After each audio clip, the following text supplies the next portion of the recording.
think about the trajectory of what we're going to look at. So I'll start just an image of houses in New Haven. I'm only going to talk about a kind of a sliver in some ways of domestic architecture, because right where people live are many places. And so today we're going to think mostly about single-family homes, some multifamily. But indeed, New Haven is full of multifamily homes and also apartments. And in the end, domestic architecture is also just a sliver of the built environment. So we're really thinking about a limited amount of things. Nevertheless, I think you can get a history of architecture through houses.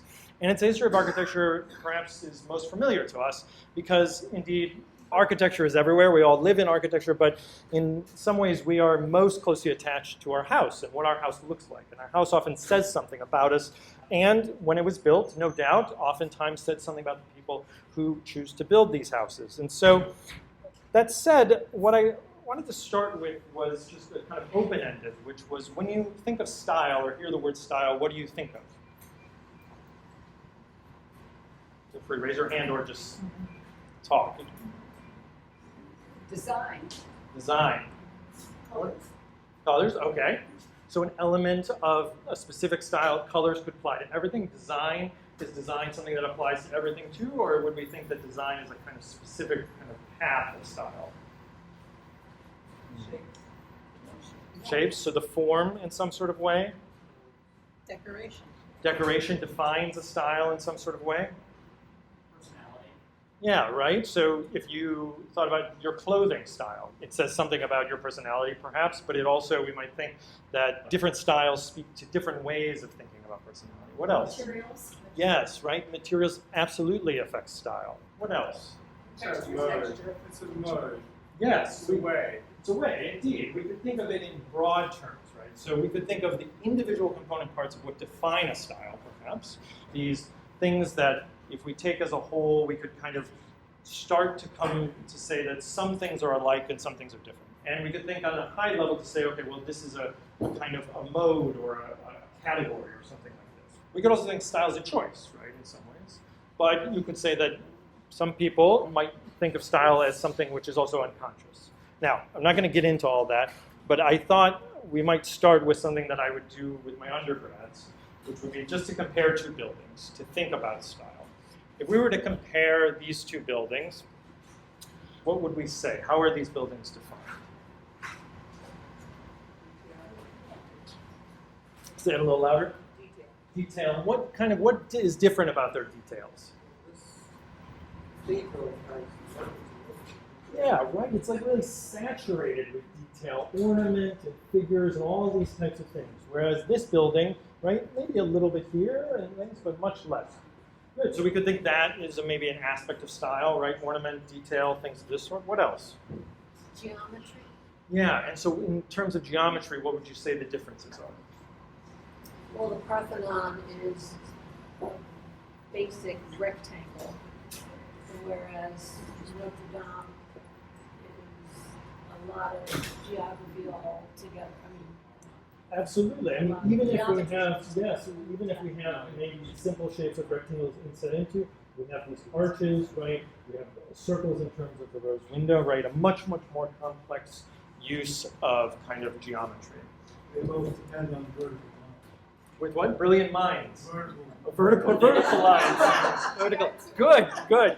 Vertical lines. Yes. I'm glad you say that, because some would say, okay, well, this is very horizontal and this is very vertical. And one could say that's right. But at the same time, right, we can see the verticality of the architectural elements, which talk about kind of the tectonics. No doubt the buildings have to stand up. They go up and down. And then even these things, which are called flutes on the columns, have vertical lines. Absolutely.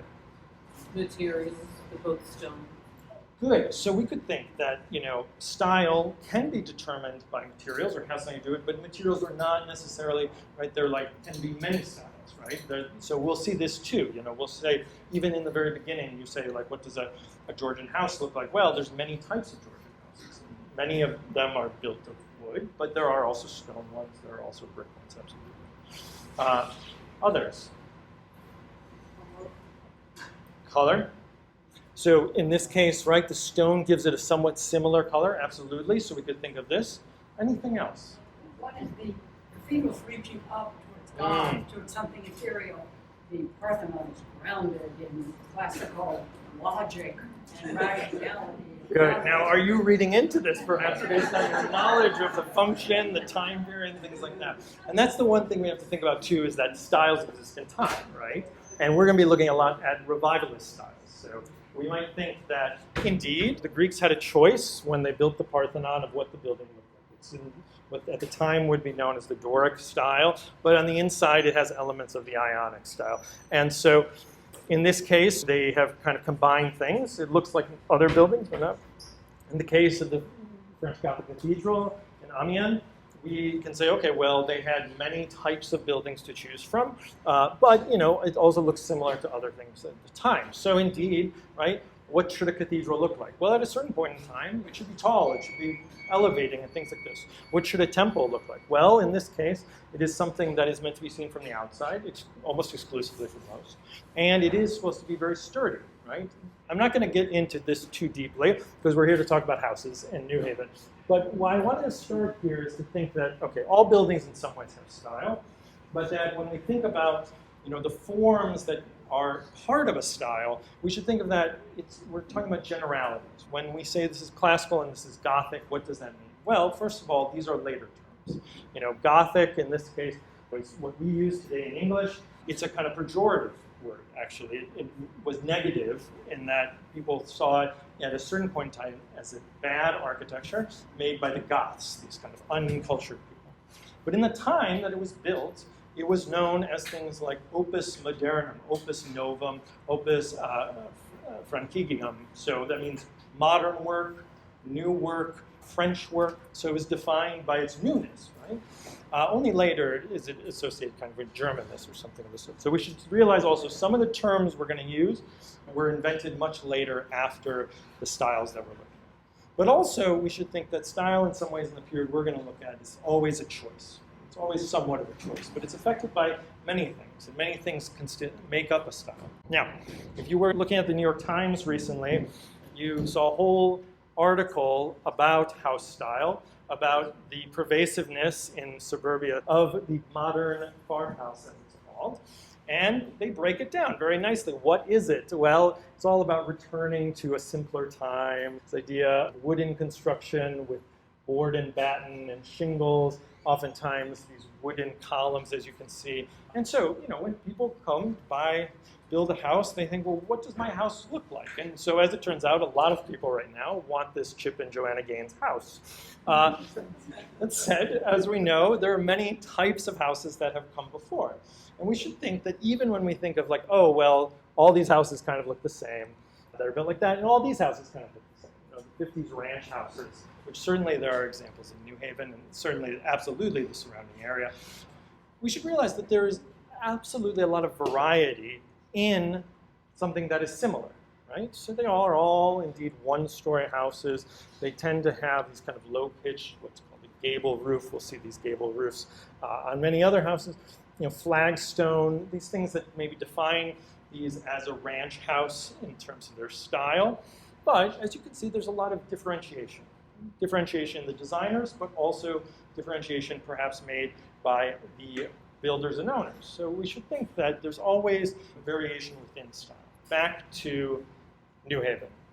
I'm going to draw a lot of photographs today from a really wonderful Instagram account, which if you're on Instagram, you should absolutely follow, this New Haven Homes. In addition, some of the other images will be my own. Some will be Jean's. Where'd Jean go? There you are. Exactly. Some will be Jean's images. We, can only touch the tip of the iceberg, right? Because indeed, as I said, there's a lot of houses in New Haven, and especially a lot of houses from the late 19th, early 20th century. But I want to start much earlier than that. So I'm going to start kind of in the colonial period, but just so you get a sense of kind of what resources are available. Because that's one of the things Oliver talked about is what are the kind of resources available. Well, one, to learn more about the style of your house. My 1 hour kind of spiel here and discussion will not be nearly enough, but it'll give you a taste. These are 3 good books. I brought one, and I'll take many of the images will come from it. This is a very hefty tome. It's really too much information for everyone. But it's nice because it breaks down elements of a type of house and also is a good way to learn a lot of the vocabulary. So, it takes a lifetime to learn architectural vocabulary. This is not something, it's a language unto itself, but, it's something that you kind of learn gradually. So I'll talk about some particular words for specific styles and then some general things. In addition to that, I always suggest, it's in a reprint edition. Unfortunately, the reprint edition, which I own, the image quality is not as good as the original, but that's how it goes sometimes. Elizabeth Mills Brown's Guide to New Haven is excellent. This one by Colin Kaplan is good. I should say the qualitative difference. Much less images and much more about who lived there, which is also very interesting and is a good accompaniment in some ways to the Elizabeth Mills Brown, but less about the architecture itself. So anyway, these are just some suggestions to think about. So to begin with, if we started with, say, what is the beginning of houses in this area? Well, indeed, we don't have the earliest houses anymore in New Haven. New Haven, most of you will likely know, was founded in 1638. It was a 9-square plan by John Davenport. It was apparently, according to Bostonians, very ostentatious. What that meant, we don't know. But almost all of the 17th century architecture that once existed in New Haven no longer exists. The oldest of these houses that does exist is owned by the New Haven Museum. If you haven't been there, they hold events, and that's also open. We might think this is the basic colonial house, one with, in this case, 2 fireplaces. The most basic colonial house would have a center fireplace.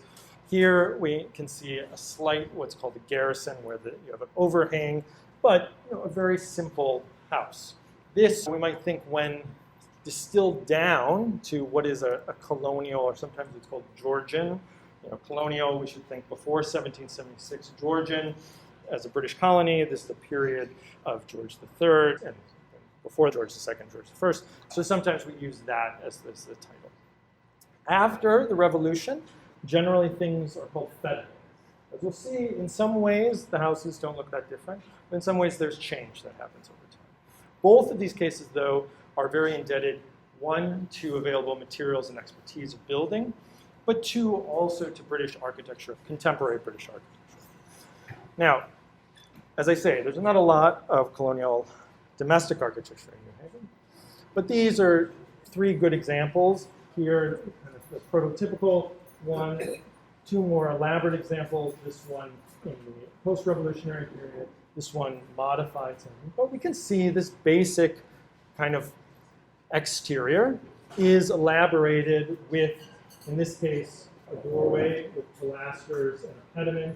Here, one that comes out, right, more elaborate, what's called Palladian window. That means a window with a round window above it.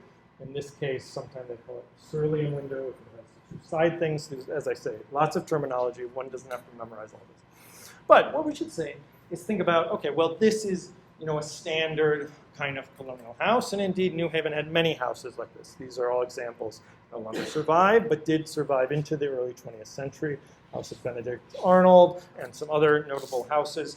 And so one of the things we should think about is, 1, why do these houses not survive?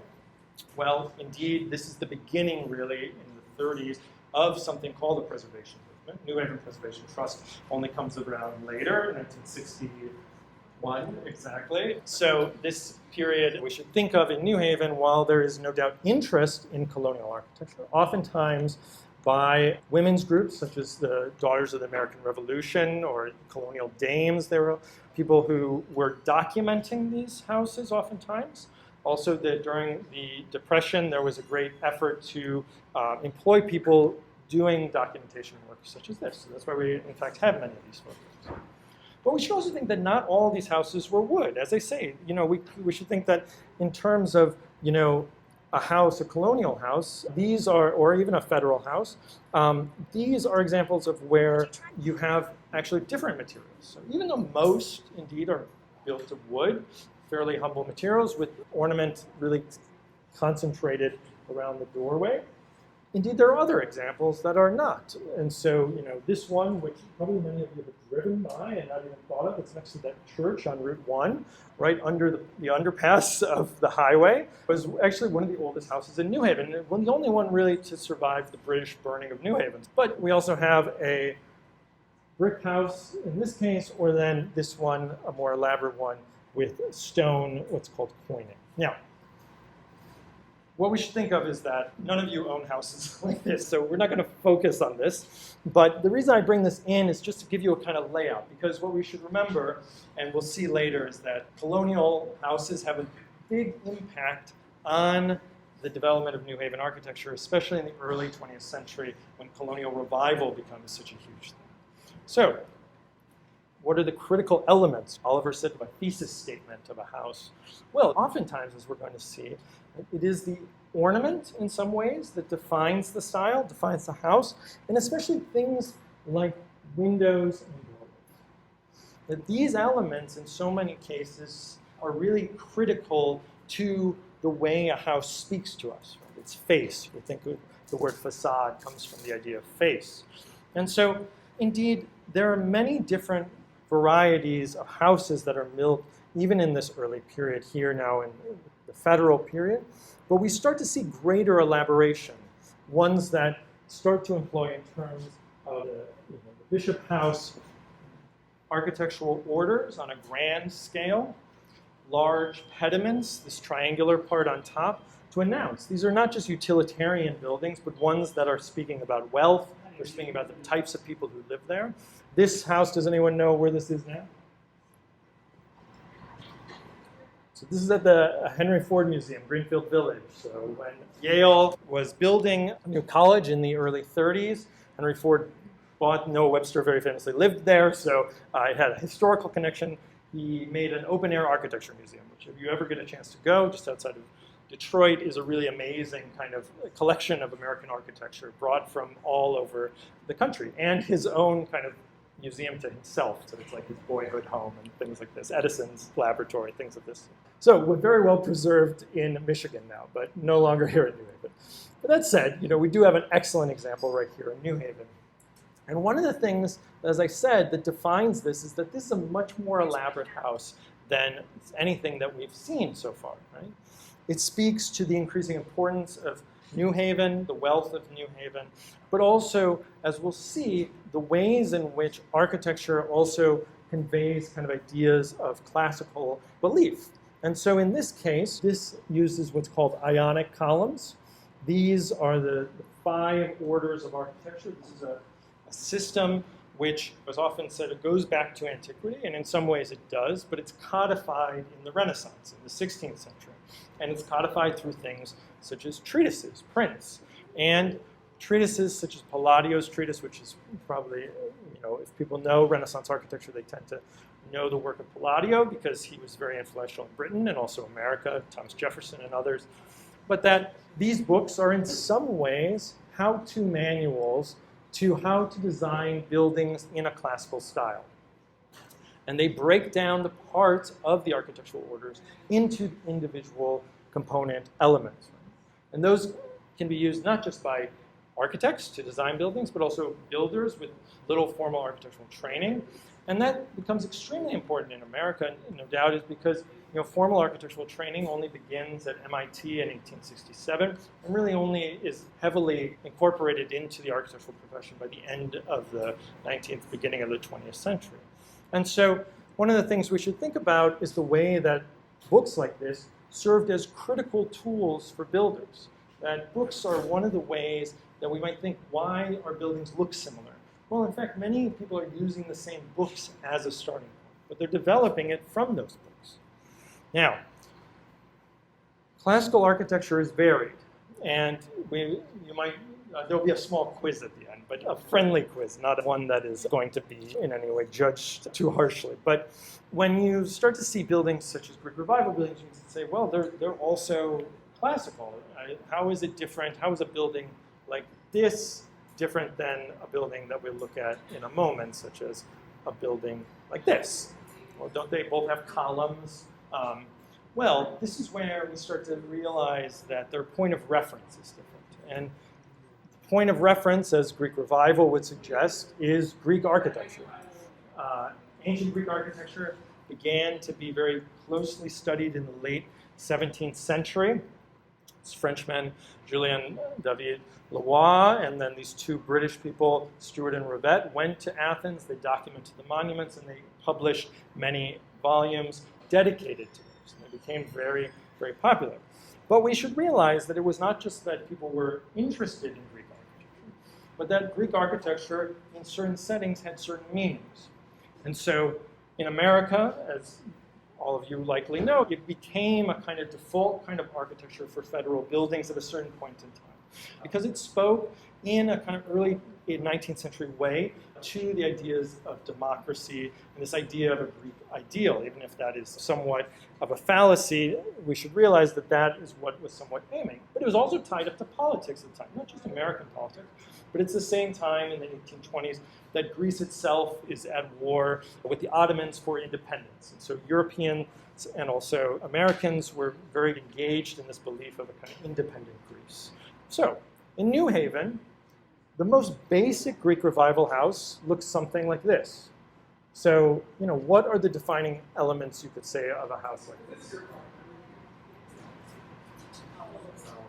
Columns, good. So they all have some sort of column, right? If we zoomed in, we could see that in this case, it's a little tough, but right, we can see these two columns, they're fluted columns. And in the ones here, we have what are known as pilasters, but basic flat columns. Good. Anything else? The pediment. Yes, right? So good. They all have some sort of pediment except for one, right? So this is a good question. Is this something that's required? Obviously not. Or was it that this house lost its pediment? I don't know, right? There are certainly ones with flat roofs, so I would say that we... but we can also think, okay, well, some of these buildings, no doubt, have had changes made. So this case, Jocelyn Square, we can see no longer has the original cladding in terms of the clapboards. What's called the entablature has been covered over. But we can tell it's still a Greek Revival building. Why? Well, it still has the same profile, the same massing, and the columns. Now, if the columns aren't there, could we tell? Well, we'll see. We'll see other examples. Now, when people think of Greek Revival, though, they tend to think of larger buildings, whether it be examples like this, which still the columns are really defining it as something which is Greek, or very large, more prominent examples like these two on Hill House Avenue. These, which are much more kind of, you might call kind of smaller scale, they nevertheless have what's called a portico. So we have freestanding columns, not just around the door. And here we start to see that there's other types of columns that are part of Greek Revival architecture. We could have Ionic columns, and then we can even have these kind of what are called Corinthian columns. But oftentimes, these are columns that are very directly linked to a specific Greek precedent. So if you go on Hill House Avenue, these are a great example by A.J. Davis, where we can see that it was copied directly. Davis had access to this book by Stuart and Rivette. He models the capitals from this Choragic monument of Lysicrates. And the craftsman, amazing craftsman, who carved this. New Haven was very blessed with not just linear, very prominent architects, as we will see, but also incredible builders and craftsmen who did all of this detailed work. And so, indeed, this is almost a direct quote. Even this part, what's known as fluting, is fairly idiosyncratic. You don't usually see this kind of coming out like that, but it's taken from a specific building. So, when we start to think a little bit about this, we should realize that, okay, well, Greek Revival became very popular in the 1830s, 40s, and 50s. But at the same time, as we'll see, many other styles start to proliferate. We're in an era, what historians would call an era of historicism, where it's looking back to the past to create architecture of the present in some sort of way. And so in this case, a painting by Thomas Cole for Ithiel Town, who was a very prominent architect here in New Haven. Also was in a partnership with Alexander Jackson Davis, who designed this building. His house no longer survives, but was on Hill House Avenue, was a Greek Revival building, and very famously had this amazing collection of books, including books like the one I was just showing you. Thomas Cole, a great American painter, paints this idea of an architect's dream. What is an architect's dream? Well, the architect dreaming of a kind of invented past, right? A past which multiple periods exist at the same time. You've got Egyptian, Greek, probably Roman, and then Gothic, all at the same time. And all of these are options for architects by the time this painting is made. And indeed, we have plenty of examples here in New Haven of buildings made in a kind of Gothic style. Many of them are built of wood, such as this incredible example of Raynham. This was actually an earlier federal building that then was renovated. I'll also plug the New Haven Preservation Trust is going to have an event here on September 10th. Got the date right? Yeah, exactly. So we hope to see many of you there. There will be announcements once the details have been worked out. But you really will get the chance to see what is the preeminent, in New Haven at least, example of Gothic revival. What defines this as Gothic? What would you say compared to what we just saw? If I say, okay, well, this is a Gothic revival building, what do you notice that's different than what we've seen? Yes, so you mean this part right here? All of it, right. Everything, exactly, yes, right. So the ornament is profuse, right? Here it's limited, like we might think back to the Parthenon, to a very limited amount, right? You've got, just the portico with, a little bit. Here it's everywhere. Good, others. Yes, right? So we have now a gable that faces front, but now at a much higher pitch, kind of imitating the idea of Gothic being these kind of steep pitches. And then many of these things which are known as pointed arches, right? I mean, these are a little more complex than the standard pointed arch. But these things that are kind of also evoking kind of the steepness of Gothic. Other things. The tower, yes. This is where we start to get these, what you would say, maybe like these very picturesque elements, right? Where you have a tower, which is kind of medievalizing a bit, but also, we can't see from my photos, but like a very asymmetrical arrangement. Even if this part is what we would say, okay, well, this is symmetrical, right? This half is the same as this half. Then the tower starts to offset that, and we start to have some of this kind of more variation. So all of these things are things that we might think are kind of linked to a Gothic revival. These things, these very spindly columns, known as colonnettes, that are now not just one, but many bunched together. Here, too, we could think this is coming out of a tradition of what we might call pattern books.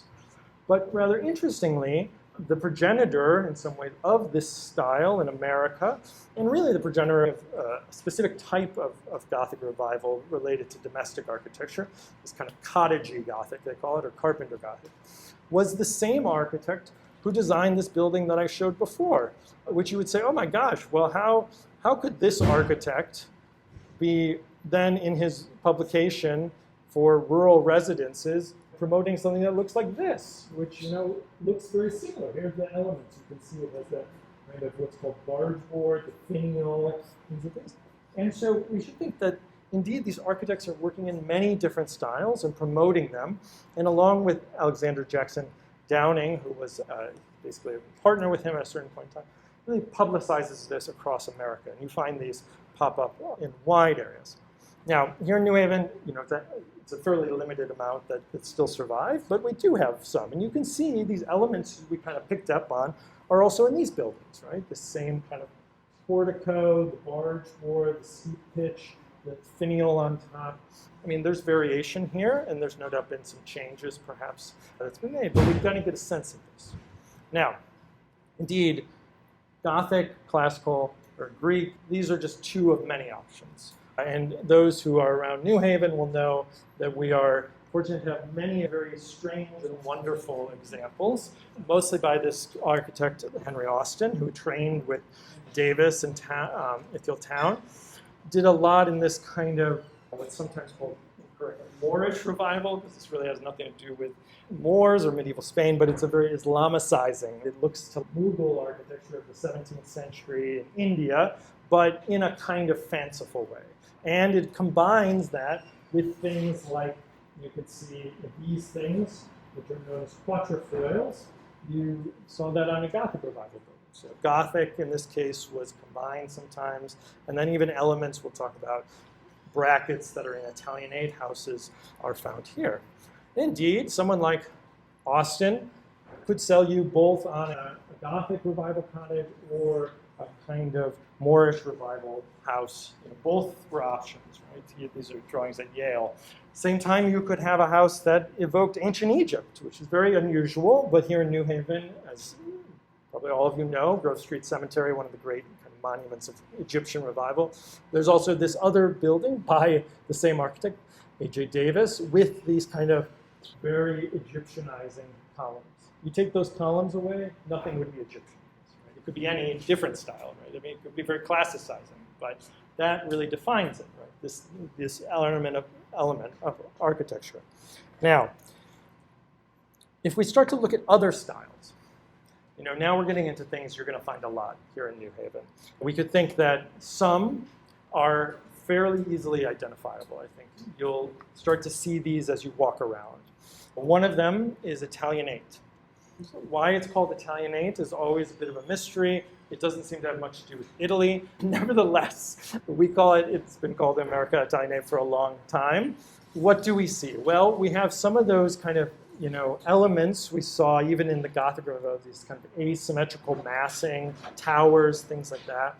But now other things. We have now kind of elements of classical architecture, but oftentimes lots of brackets and details, right? So we'll see that brackets are a huge element of kind of Italianate porticos. We'll see these type of things on the top of houses.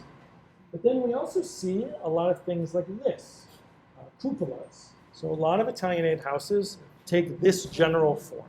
Square house with what's called a cupola on top. It's not the only form. You could have something like this, no doubt. But this becomes a very popular type of house. Now, if we were to also look at other examples, we could say, okay, well, Italianate is not just that, but also oftentimes has these kind of square columns, and then we sometimes see round arched windows, maybe this is the Italian, and then still a lot of times these very elaborate porticos or porches with brackets. So you might think, okay, well, how do we really see the difference between Italianate and Greek Revival? This is what would be called a gable-fronted house. Right? This is the gable of the roof that then is coming out. Well, you would say actually very little is different in these houses besides maybe the window here, but most of all, the column. So these are the types of things to look for, right? To look for how the porch is articulated. And this is why, in some ways, we should think, if those are lost, like I mentioned, how do we know what style it is? And here we have two cases. We can still say they're Italianate because of a few things. So these kind of brackets, the way you'll see, these are the connoisseur details. You really see, look at a lot of these. These things where this comes in like this business right here. You don't see that earlier, but round windows again on the top. But in this case, right, sometime in the 1950s probably, they were replaced, as is the case with many houses in New Haven, with these iron columns, right? And so the kind of defining feature is lost. In this case, you might say, oh, well, no, it still has columns, but these are from like the early 20th century, from say like 1900, 1910. And it's not surprising, right? What is the thing on your house that decays? The porch, right? The part exposed to the elements. It's most easy to replace in some ways, and so it often is replaced. And we'll see this in different ways. So when you think about restoring a house, and I'll mention at the end, there's different kind of ways to think about restoration, But one of the things that New Haven Preservation Trust does is to fund small projects, usually like this, which is a reconstruction of a porch to give $5,000 towards a larger cost of that. But that really makes a house, right? That's really what defines it in so many ways to its neighbors and the public. Now, there are many other kind of variations we might think. After Italianate, you're going to see some things that look kind of similar to Italianate, known as Second Empire. This is much more French influence. In the end, what was taken from French architecture of the period of Napoleon III are these type of roofs, these kind of what are called mansard roofs, named after this guy Francois Mansart, who was a 17th century French architect. So, there are some very grand examples of this in New Haven, where we have, you can see the same type of roof. But indeed, we have many also other much more humble examples of Second Empire architecture, and they're mostly defined by these roofs, by these mansard roofs. And in fact, some of them may have been houses that look much more, say, like this originally, and then someone, 20, 30 years later, or even sooner, wanted to make their house up to date. And this happens all the time. And how did they do that? Well, perhaps in this case, took off that cupola, and then they built an extra story with a roof like that. So whether that's the case with this house, I don't know. But we should think that buildings change. And what we'll see is that even buildings that are built at the same period of time, they often combine styles. I often am showing you the kind of not pure, but an example that is somewhat easier to see the similarities. But this, if I just showed you this in a detail, you would say, okay, well that looks a lot like what I just saw, all these kind of brackets that come out from the porch.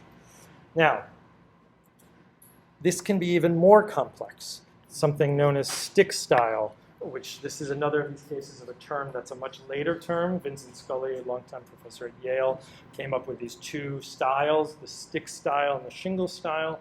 They were not called that at the time, but he encountered many of these as a graduate student at Yale, and very little had been written about this distinctly American architecture. And that's where we're starting to kind of get a change here, where we might think that everything we've looked at has looked to some sort of historical precedent, right? But now, what is this looking to? Well, it's looking to kind of wood construction, kind of celebrating that wood construction in kind of an exhibitionist way, right? With all of these bits coming out. Do you need all of this extra kind of woodwork? Not really. We've seen lots of houses that don't have this. Also, this is a time when steam power is enabling wooden kind of manufacturing in a way that hadn't existed before. So, thinking about a place like MakeHaven here, previously, all the things that we're looking at are all handmade. With the development of steam power, right, you can create somewhat mass-produced architectural elements. We're going to see this a lot in what's called Queen Anne. This is a style that probably many of you know as Victorian, and in some ways all of these houses could be kind of glommed into a kind of heading of Victorian, but like Georgian, that's like a period. Queen Victoria lived for an extremely long time, so it doesn't necessarily tell you a lot. But you can see all of these spindles, right? If you walk around New Haven, you're going to see so many of these types of houses, all with wonderful kind of porches, with all this wonderful kind of spindle work. Well, when you have lathes that are being powered to make this in a much more fast manner, you can have this type of detailing. So we might think about materials and technology as being related in some ways, and the economics of it, to the design and style of houses. We could think that these type of houses in some ways are the beginning of a distinctly American architecture, one that is a vernacular in some ways. There's sometimes some of these things are called folk Victorian.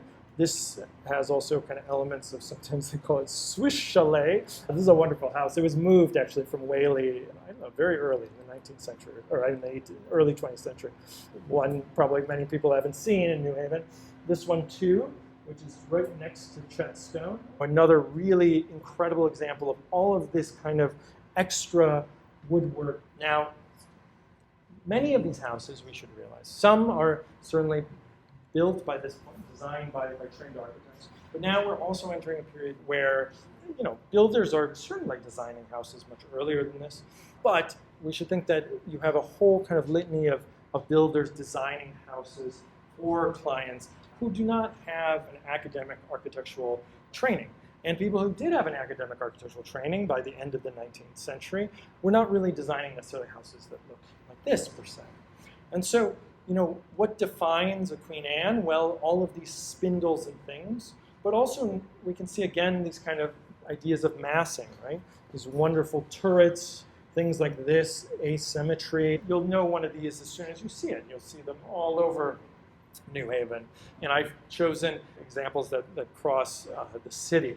We can see, though, as you walk around examples, too, that no doubt, right, that it's not just buildings that are meant to be seen necessarily from one side, but change as you move around them. Sure, the back is going to be less ornamented, flat, right, but these porches often come around, have these bump outs with very lavish things, so they're not just about the front of the house as much. In some cases, we've seen that was really the area where attention was given, but now all the way around the house, right? And we should think that in these cases, too, it's not just the form of the building or the materials, the wood, but also the color. Thinking back to what someone said about color being part of style. Because you would still say this is a Queen Anne house, but what really defines it also is, and you can see in examples, the use of color. Did they all look this bright, kind of contrasting color? Are these historical? Well, people take liberty with it, right? But I think that's one of the great things of it, is that indeed they were bright and colorful in different ways, and people have chosen to make them bright and colorful in new ways. But certainly not whitewash, compared to perhaps things we've seen before now, or two colors, but now multicolors. And so this I just show as an example of one that had been renovated over many, many years and was given a preservation award by the Trust not that long ago. So if you were to go around New Haven and say, kind of most prevalent types of houses. Queen Anne, certainly one of them. Another one will be Colonial Revival. Colonial Revival is a big, overarching category. And what is Colonial Revival? Well, there are certainly some examples of houses here on Livingston Street. There's two right next to each other. Well, now there are a couple houses over, that are very much copies inspired by specific colonial houses. So in this case, in Litchfield, where a lot of late 18th century houses still survive, we see this entryway with these four columns with Ionic capitals, atop which is a kind of small projecting bay, and then what's known as this kind of elaborate Palladian window. This, is clearly taken from this. And so we can say that there are houses that are looking to colonial examples very closely. These cases are actually interesting because they're made by architects who are not New Haven architects. These are big commissions. But there are lots of examples, right, where you see this type of thing in more general terms. Right? You have a columned entryway. You see a lot of these in Westville, East Rock, but other areas too, in New Haven certainly, with that same kind of window, sometimes what are called dormers, that face front, right, have what you would call side gables. So it's not a front gable now, but a gable that goes to the side. And then, right, with the Palladian window again. So you can see that these are generally similar. We can see that they're Colonial Revival, right? They are evoking a kind of American past, a classical past, no doubt, but a colonial past, or sometimes federal. It's all kind of homogenized a bit. But they're not copying as directly, right? They use it as inspiration. And indeed, it doesn't even have to have that kind of elaborate of a window. There are much more humbler examples one will see, where really it's the portico and porch that's saying to you, okay, well, this is looking to a kind of a colonial past. Now, many Colonial Revival houses don't look like this, but look like this. It's called a Dutch colonial. You'll see these all over New Haven too. And what makes this a Dutch colonial? Well, a handful, as it turns out, but some Dutch houses use this type of roof, what's called a gambrel or gambrel. What we can say, though, is that this gambrel roof has two pitches, right? It has a steep and then a kind of more shallow. And this becomes a very popular house type not just here in New Haven, but really across the country. Now, we should remember that there are a litany of these houses, some designed by known architects, others certainly built by builders. New Haven Preservation Trust just published a book called Builder Book, and one of the builders, designers highlighted is woman Alice Washburn, who designed many houses in the New Haven area, so 90 houses in New Haven, especially there in Westville. Now, the other type that you're going to see a lot of in New Haven and many other places is Tudor Revival. This is looking at a different kind of past, a kind of invented past in some ways, but in some ways real, of a kind of English half-timbered architecture. So there are many grand examples where we see plaster and then wood. This is called half-timbering. Others that look towards more ornate architecture in England with what's called crenellation, so looking at battlements, bay windows and pointed arches, very elaborate, usually chimneys. But it's also a style that became very popular for much smaller houses, where you could have this kind of half-timbering and wooden construction, inset sometimes with plaster, inset sometimes with, in this case, herringbone brick. And, even a very small house announces itself as part of this kind of style. You have this very high-pitched roof, right, this kind of irregular siding of the clapboards, this half-timbering, certainly not originally yellow and green, but I kind of like it. And you see this little kind of Gothic detailing here. In this case, we have brick, right? None of the detailing that, but you see a little bit of this detailing in terms of the sides of the clapboards. It's kind of irregular. So, we should think that some styles we might think are very kind of high style, right? They're only for large houses, grand things. But many styles have, as you can see, a kind of gradation, right? From very humble houses to even very large houses. Now, there are many other styles we could talk about, and there are a handful of examples of all of these. I thought I would just show, some that you would see, perhaps Chateau-esque, this one on Whitney, up here, St. Ronan, this is Scottish Revival, Craftsman, but these are not that prevalent here in New Haven. The same could be said about more modern examples of the 20s and 30s. There's this one, rather strange one in Westville, you might call Art Deco. This by another female architect, Corina Mulligan Mortimer. You still see some kind of plasticizing elements, but very stripped down, very modern. And indeed, we could spend a lot of time thinking about all the modern kind of styles that exist. But in fact, it becomes more difficult to categorize. So I thought we have not a lot of extra time, but I wanted to do a little bit of a game. This was the quiz, and then end with a little bit more. So what style is this? We've gone fast, so I wouldn't expect you to kind of absorb everything. Italianate, okay. And so why Italianate? That's always, it's like I ask my students. The brackets, good. We see all of these brackets, right? Good. Right, this kind of square conference. So these are the defining features. And you could also think maybe also that is like a little bit of a topic. What about this one? Greek Revival. Presuming what, is it the columns that do it? Good. But yes, good. Also the pediment, right? This gable front. What about this?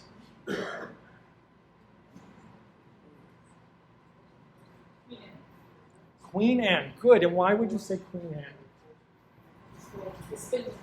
The spindles, yeah, it's got all these kind of spindly business. Yeah, it has a lot of very strange things at least going on up there. Now, is there anyone who would say, no, that's not Queen Anne? What would say that's not Queen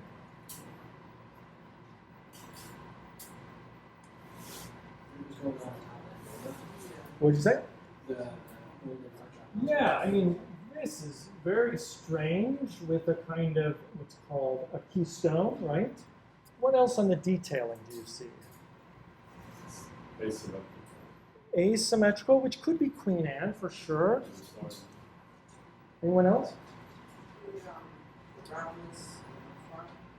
So, yeah, so we have this kind of round entryway, which is a little bit different than anything we've seen coming out. But maybe this is just the kind of invention of the architect. The business case to build it, right? It also has rather strangely kind of what would be a word in Tavish, these are called triglyphs, so they're like on the Parthenon, and then even columns. So this is much more classicizing than most Queen Anne. So this is one of the reasons I just bring this in, not as a trick question. I think Queen Anne is actually probably where you would put it, but we should realize there's variation and sometimes combining more things. And so this clearly is also inspired by contemporary Colonial Revival buildings, no doubt, with more classicizing elements, and that we have many examples. What about this one? Second Empire. And why Second Empire? Good, good. So the roof really announces it, right? But this is one of these cases that's rather strange, because if I went back, I'm not going to go all the way back in the slides, but these columns are kind of basically the same as the ones we saw in Greek Revival buildings. There's one on Whitney, then there's one in Westfield. That this kind of very strange, kind of feathery canthus. So this seems to be a case where you have an earlier building that had a Greek Revival kind of thing that then was renovated. And so it could be both, right? Kind of elements of Greek Revival and elements. Now, you're going to see, in fact, many houses in New Haven, which we just call gable-fronted house. And this is a kind of basic vernacular, you could think of domestic architecture, where you have a porch. Maybe I've got like a little bit of classicism here because it has a pediment and then some columns, but it's not necessarily something that is, styled per se, right? And so, we should remember that there are lots of vernacular kind of buildings here in New Haven that don't fit these kind of categories, and the gable-fronted house is one of those. You'll see many, many of these. Now, what do you do with something like this? What style would this be? This is actually in Hamden. It's over the line, but it's just barely over the line. So could we figure out what style it was before changes were made? Probably was colonial. It was what? Probably was colonial originally. Colonial could be, and what makes you think that? The symmetry of the Yes, very symmetrical, right? Yeah, that seems good with also the gable, side gable, right? Any other guesses?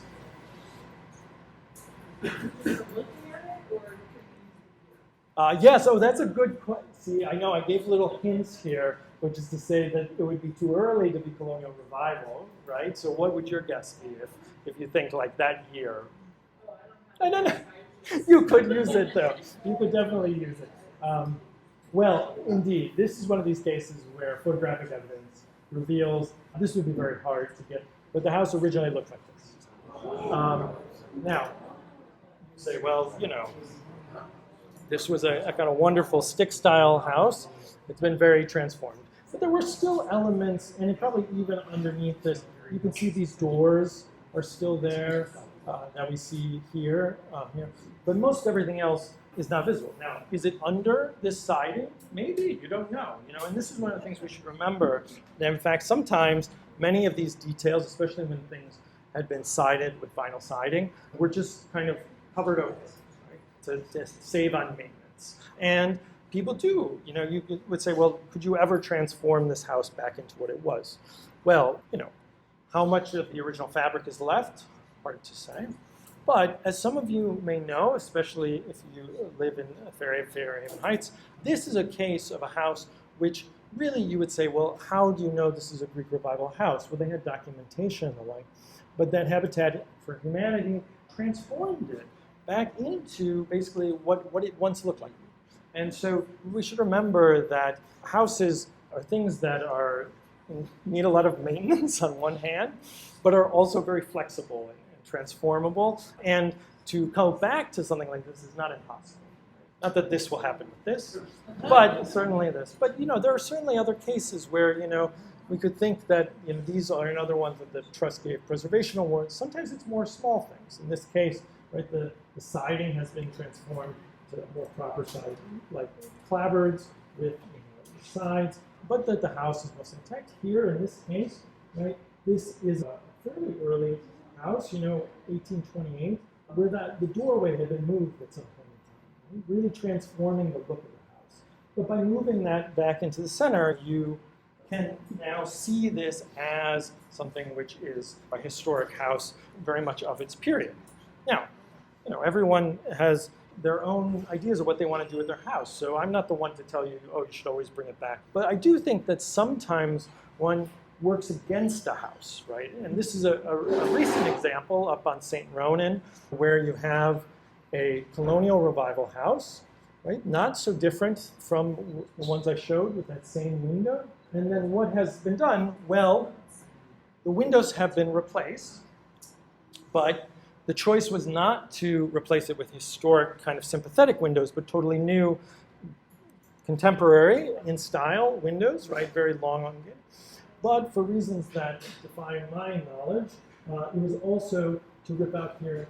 So now what was clearly a Colonial house becomes some sort of a ballroom.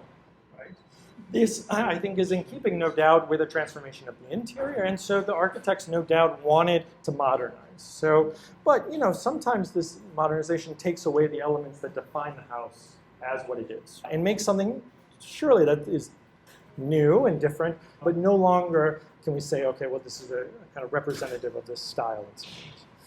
This is just another example of this on Quinnipiac Avenue, where you have something that has this kind of originally a kind of wonderful stick-style gable here, with, as you can see, also what defines Queen Anne and stick-style and these things is oftentimes different types of cladding. So you have shingles sometimes with different patterns, and then you can see regular straight clapboards.